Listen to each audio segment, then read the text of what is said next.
2026 மன்னர் ஆட்சி தூக்கி எறியப்படும்னு சொல்றாரு. நீங்க வந்து ஒரு சீனியர் ஜேர்னலிஸ்ட், நான் ரொம்ப மதிக்கிற ஆளு நீங்க ஒருத்தர். நானே உங்கள்கிட்ட கேட்குறேன், இப்போ நடக்கிறது மக்கள் ஆட்சியா மன்னர் ஆட்சியா? இப்போ நடக்கிறது மக்கள் ஆட்சி தான் சார். மன்னர் ஆட்சியை ஒழிச்ச ஆள் யாரு?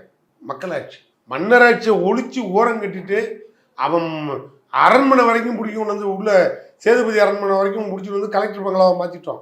அது எவனுமே வரக்கூடாதுன்னு ஆர்டிகல் 9 கொண்டு போய் திரும்பி உள்ள திணிச்சு வச்சுட்டோம். கோர்ட்டுக்கு போனால் கூட இனிமேல் எவனும் நீதி கேட்கக்கூடாதுன்னு அந்த அளவுக்கு பக்குவப்படுத்தி அழிச்சிட்டோம். இப்படி இருக்கும்போது மன்னர் ஆட்சியை ஒழிப்போன்னு மக்களாட்சிக்கு மன்னர் ஆட்சிக்கு வித்தியாசம் தெரியாத, அதான் இப்படி வேணா சொல்லலாம். மன்னர் ஆட்சியில எலெக்டட் ஆர் நாமினேட்டட்? மன்னர் ஆட்சியில நாமினேட்டட் தான். ஏங்க இந்த அடிப்படை அறிவு இந்த பைத்திய நூல்கள்ல கலந்து கொண்ட தலைவனுக்கு பாசிசத்துக்கு பாயாசத்துக்கு வித்தியாசம் தெரியல. விஜய்க்கு ஆரம்பிச்சு வச்ச ஆதவ அர்ஜுனுக்கு மன்னர் ஆட்சிக்கு மக்களாட்சிக்கு வித்தியாசம் தெரியாத மடைய நூலா இருக்கணும். நான் என்னத்தை பதில் சொல்றது?